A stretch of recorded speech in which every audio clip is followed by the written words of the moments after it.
अतीक अशरफ हत्याकांड पर कहीं ना कहीं पूरी तरीके से खामोशी इख्तियार कर ली गई है, पर योगी सरकार को डर है कि अदालत कहीं उस जांच तक ना पहुंच जाए जिसके चलते जो है इस हत्याकांड को अंजाम दिलवाया गया है। क्योंकि लगातार तस्वीरें जो हैं वो कुछ ऐसी ही बयां होती हुई दिखाई दे रही हैं कि कैसे लाइव टेलीकास्ट किसी की मौत का चलाया जाता है और कैसे पुलिस कस्टडी में दो लोगों को मार दिया जाता है। जहां अतीक अहमद पूर्व सांसद, अशरफ अहमद पूर्व विधायक जो कि जनता के द्वारा चुने हुए प्रतिनिधि थे, उनकी हत्या जो है पुलिस कस्टडी में कर दी जाती है। इसको लेकर के सुप्रीम कोर्ट द्वारा पहले ही योगी सरकार को फटकार लगाई गई है और 1 महीने के अंदर जो है अपना रिपोर्ट यानी कि 4 हफ्तों का समय दिया गया था इस हत्याकांड को लेकर स्टेटस रिपोर्ट सौंपने के लिए सुप्रीम कोर्ट ने कहा था। और ठीक उस वक्त सुप्रीम कोर्ट में स्टेटस रिपोर्ट सौंप दी जाती है जब अतीक अशरफ की बहन सुप्रीम कोर्ट से दरख्वास्त करती है कि सरकार से उन्हें डर है और ये चीजें उन्हें टारगेट करने के लिए की जा रही हैं। बदले की राजनीति में उन्हें टारगेट किया जा रहा है। जहां अतीक अशरफ की बहन सुप्रीम कोर्ट पहुंचती है तो उसी के कुछ दिन बाद जो है योगी सरकार द्वारा स्टेटस रिपोर्ट भी सुप्रीम कोर्ट में आज सौंप दी गई है। क्या कुछ कहा गया है आपको बता दें कि अतीक अहमद और उनके भाई अशरफ अहमद की पुलिस कस्टडी में हुई हत्या के मामले में यूपी सरकार ने सुप्रीम कोर्ट में स्टेटस रिपोर्ट को दाखिल कर दिया है। इसमें अपना जवाब भी दाखिल किया है। उत्तर प्रदेश सरकार की ओर से दाखिल की गई रिपोर्ट में बताया गया है कि घटना की जांच के लिए इलाहाबाद हाई कोर्ट के मुख्य न्यायाधीश की अध्यक्षता में 5 सदस्यीय कमेटी बनाई गई है। मामले में कई गवाहों के बयान भी इसमें दर्ज किए गए हैं। जहां 1 महीने से ज्यादा का समय ये लग जाता है योगी सरकार को स्टेटस रिपोर्ट दाखिल करने में, और ये बताया जाता है कि हमने 5 लोगों की सदस्य जांच कमेटी बनाई है और अभी इसकी और जांच चल रही है।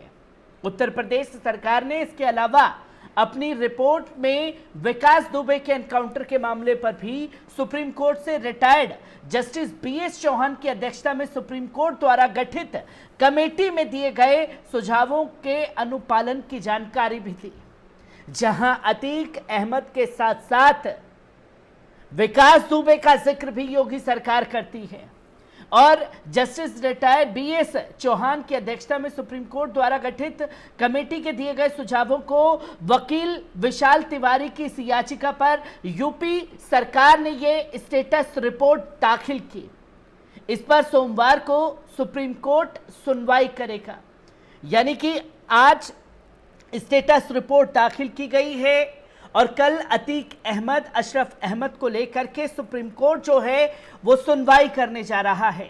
गौरतलब है कि हत्या के इस संबंध में अतीक की बहन आयशा ने सुप्रीम कोर्ट में अपनी याचिका दाखिल की थी। इसमें सुप्रीम कोर्ट के एक सेवानिवृत्त न्यायाधीश की अध्यक्षता कमेटी का एक स्वतंत्र एजेंसी से व्यापक जांच की मांग की गई है। जहां अतीक अहमद के परिवार ने, उनकी बहन ने यह साफ तौर पर कहा है कि एक ईमानदार और स्वतंत्र एजेंसी से इस हत्याकांड की जांच कराई जाए कि कैसे मेरे भाइयों की हत्या की गई है। जहां अतीक की बहन ने कहना था कि यूपी में सरकार की मदद से अवैध गैर न्यायिक हत्याओं का अभियान चल रहा है। जहां उनकी बहन ने साफ तौर पर यूपी सरकार पर ही सवाल उठाए और ये कहा कि यूपी सरकार की मदद से ये गैर न्यायिक हत्याओं का सिलसिला जो है वो लगातार उत्तर प्रदेश में चल रहा है। और ये कैसे माना जा सकता है कि पुलिस कस्टडी में इस तरीके से दिन दहाड़े लाइव टेलीकास्ट हत्या कर दी जाती है।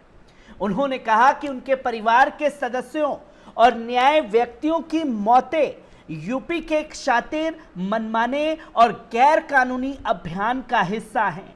याचिका में यह भी कहा गया है कि कानून व्यवस्था के नाम पर इन मुठभेड़ों को सुप्रीम कोर्ट एनएचआरसी ने भी आलोचना की है। जहां जो हत्याएं यूपी में हो रही हैं उसकी और जो एनकाउंटर फर्जी यूपी में हो रहे हैं उसकी भी आलोचना सुप्रीम कोर्ट खुद कर चुका है। अतीक की बहन की याचिका में दावा किया गया है कि यूपी सरकार उनके परिवार के खिलाफ बदले की भावना से काम कर रही है।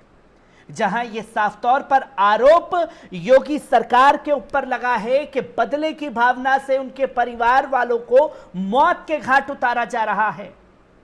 जहां आयशा ने अपनी याचिका के जरिए अपने परिवार के सदस्यों की सुरक्षा की मांग की है। साथ ही अतीक और अशरफ की हत्या के लिए जिम्मेदार पुलिस अधिकारियों के खिलाफ हत्या और आपराधिक साजिश के आरोप में केस दर्ज कराए गए हैं। तो वहीं अतीक की बहन के से पहले वकील विशाल तिवारी ने अतीक अशरफ की हत्या के मामले में न्यायिक जांच की मांग को लेकर याचिका दाखिल की थी। उन्होंने अतीक और अशरफ की पुलिस कस्टडी में हत्या की जांच सुप्रीम कोर्ट के रिटायर्ड जज की निगरानी में करने की मांग की थी। साथ ही जनहित याचिका में 2017 से अप्रैल तक 183 एनकाउंटर की भी जांच एक्सपर्ट कमेटी से कराने की मांग की गई है। आपको बता दें कि यूपी के प्रयागराज में अतीक और उनके भाई की 15 अप्रैल की रात 3 शूटरों ने गोली मारकर हत्या कर दी थी।